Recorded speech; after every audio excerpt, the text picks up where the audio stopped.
Hello and welcome to this edition of World Weekly from the Financial Times. I'm Gideon Rachman and today we're discussing China's Belt and Road Initiative. Joining me in the studio is Christian Shepherd, soon to join the staff of the FT in Beijing. And on the line from Rome is our correspondent, Miles Johnson, and the point of including somebody in Rome will become apparent in a moment. But Christian first, Belt and Road Initiative, briefly, what is it? Belt and Road Initiative is Xi Jinping's grand vision for a new form of trade and infrastructure networks across Eurasia that will tie China to surrounding countries through road, through railway, through dry ports, through special economic zones, and then bolster the trade relationship but also increase China's geopolitical clout within the region. It's a very big project, isn't it? I mean, we're talking up to $1 trillion, aren't we, over the course of many years? So some of the estimates suggest that we'll get up to around $1 trillion around 2025. Current figures are thought to be around 200 billion.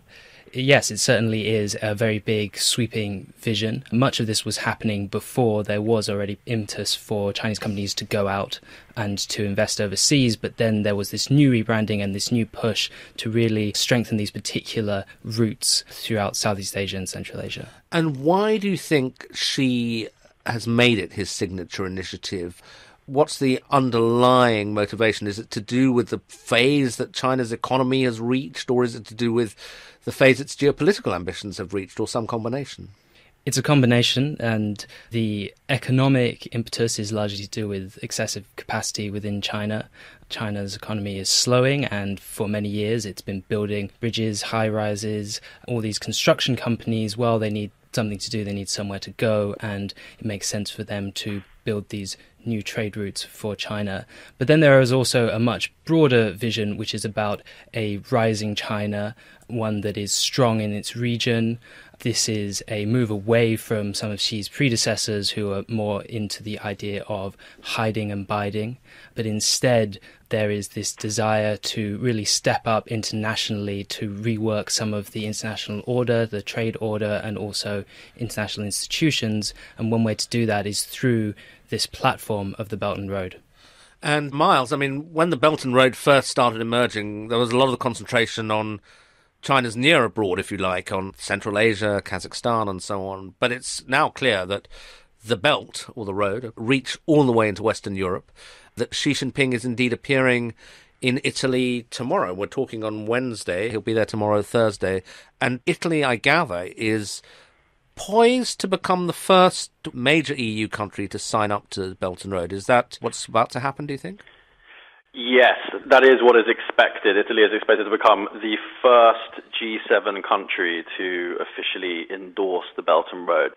And it's sort of an interesting development from an Italian perspective, a European perspective, and a NATO perspective, in the sense that Italy has long voiced desire, like most developed countries, to work closely with China to sort of reap economic benefits from collaboration with Chinese investment, but has always sort of towed the line in not breaking away from its sort of allies and getting too close to China. And what we've seen is Italy's current populist coalition government, which has markedly different approaches to international organizations and its predecessors, has effectively just said, we're going to break away and cozy up to China.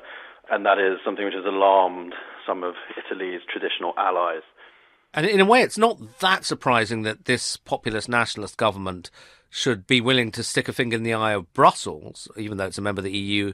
But this is also something that Washington has lobbied against, and people like Matteo Salvini, the Deputy Prime Minister, have been very, very close to the Trump administration. Does that surprise you?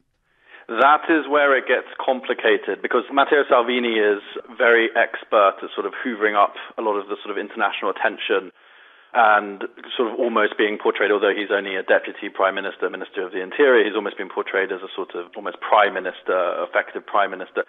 But what this China episode has revealed is a sort of multipolar nature of the Italian government, in the sense that Salvini, as you say, has courted Trump, has been close to Trump advisors, or former Trump advisors like Steve Bannon, and has very much cultivated this sort of air of the sort of international populist and someone who builds relationships along those lines. But he's actually been sidelined in this process. He has come out and said, it's okay if the Chinese invest in our ports, but we don't want them investing in telecoms or any sensitive areas. And he tried to row back a bit, whereas the momentum of other parts of the Italian government and the Italian state apparatus have overruled him. This is really a process being driven by Mattarella, the president, who is the person who's going to be meeting Xi, and Matteo Salvini's coalition partner, Luigi Di Maio, head of the Five Star Movement, who has said this is a fantastic opportunity to sell, quote-unquote, made in Italy to China. And so this is actually something which has weakened Salvini.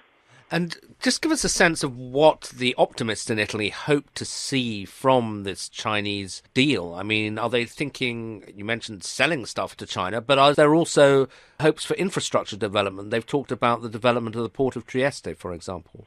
Yes, that's exactly it. The optimist stance on this is that Italy has several strategically important ports. They are currently starved of investment and are sort of underperforming, underinvested, and they could do with some inbound capital and then subsequent use by large Chinese companies. But then there's also this other element to this where Italy, to a certain extent, has for a while, and especially much more under this government, due to their problems with Brussels over their budget, and Italy is the second most indebted country in the Eurozone after Greece as a percentage of GDP, and it needs people to buy its debt.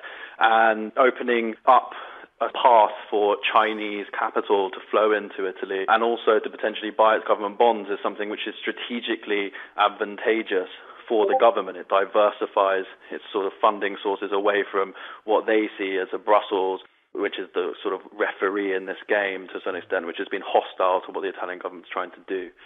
But of course, I guess potentially they get themselves hooked on a rather dependent relationship with China if the Chinese are essentially what's keeping the Italian state financially afloat.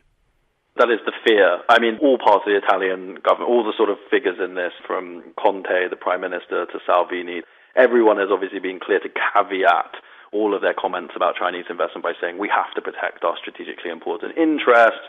The architect of the Italian government's China policy, who is a technocratic political figure who's officially a part of the League, but is called Michele Geraci, he's always said that he wants greenfield investment from China. He wants Chinese capital to come in and build things in Italy, not just buy stuff up and sort of take it over. So that is something which all parties in this are very conscious of.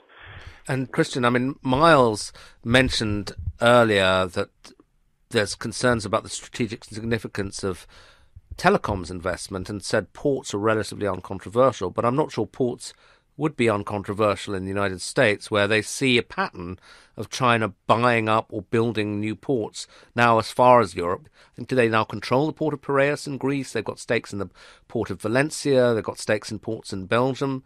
And given there's a kind of emerging naval rivalry with the United States, is it too far to say that there is strategic significance to this? I think ports are very clearly a crucial part of the Belt and Road Initiative, and control of certain choke points is something that China is keen to try and achieve so that it avoids having to have a sort of head-on collision with the United States as it tries to expand its naval power and also maritime trade. But there's also concern about investment in ports being used as a way of potentially allowing full Chinese control. The most striking example of this was in Sri Lanka, where a project was particularly indebted, and then in order to try and resolve the financing problems, a renegotiation was worked out whereby China would end up taking equity in the particular project. I think the concern from the United States is a lot about the idea that some of these other projects might similarly be a form of debt trap, where the particular project runs into issues and the renegotiation process ends up granting certain sovereign rights to Chinese side. And Sri Lanka is the example you cite, and which is often cited as the model of the debt trap. Have there been other examples yet, though? I mean, because defenders of Belt and Road say, well, sure, that one went wrong, but the idea that this is a systemic attempt to get people in debt and then take over stuff is not yet proven. Yeah, there is a debate to be had there, and it's unclear to what extent this is a planned strategy to try and use the potential for debt as a way of wresting sovereignty. What might actually be the case is that it's much more scattergun in the approach, that these deals are being made because they look like a good idea at the time, and there's a lot of pressure from Beijing for companies to go out and find these new projects that could potentially be useful, and then some of them were just bad bets, and the only way to get out of them is to try and renegotiate in a way which is in China's long-term interest. So it may be almost incidental when this happens. And Miles, Italy in a way up until now has been a prime example of a Western country that appears to have suffered very badly from the rise of China. Italian industry in, say, shoes and fashion have really been hammered. They've lost a huge number of industrial jobs, haven't they? Yes, but there are different stratas to the Italian economy. So the thing in a world which is awash with capital and which people are sort of competing on cost of labor, it's very bad for Italy. But then in terms of other strengths of Italy, G wrote an editorial in an Italian newspaper today where he lauded Italian food and Italian fashion and said how much Chinese youngsters love tiramisu and pizza. But these sorts of intangibles which Italy controls, mostly in terms of fashion brands, are something which cannot easily be replicated by sort of knockoff competitors in cheaper parts of the world. So that's where Italy actually has a huge strength. And so certain people believe that if you want to reposition the Italian economy to make it stronger, you basically have to sell these strong brands into China. And this made in Italy refrain is the thing that all the Italian politicians, are focused on, and how that's going to help Italy move beyond its less successful recent industrial past. Okay, and finally, Christian, people, when they talk about the geopolitical ambitions, talk about China having a vision of Eurasia, that they're rediscovering the idea that there is significance, economic and geopolitical significance, to the fact that this is one landmass going all the way from southern China to Portugal, and that we kind of forgot about that during the Cold War, but that potentially this could become a coherent unit economically and maybe even expanding Chinese influence. Do you think the thinking is that strategic? I'd definitely say that is one part of the idea, which is that for a long time, this whole region of the world has been almost at a disadvantage because a lot of it is landlocked. And if you can break through that, then that gives you a huge potential for increase in trade, and also just to try and create a coherent regional bloc. But there's also the other aspect, which is that much of the Belt and Road Initiative ties into some of these broader Chinese ambitions around trying to create international organizations, the UN and World Bank, etc., where China and other developing nations have a greater say. And therefore, there isn't much value for China to try and restrict it too much to a particular geography. And in fact, they have been very open in welcoming people from anywhere and said that any country that wishes to join, including the United States, would be welcome to do so. And so I think this is part of why the decision by Italy potentially to join the Belt and Road Initiative is symbolically so important, because it moves it outside of just being those developing nations that are within easy reach of China and along the set route. Okay, and with that thought, we'll leave it there for now. Thank you very much indeed to Christian Shepherd here in the studio in London, and to Miles Johnson on the line from Rome. That's it for this week. Until next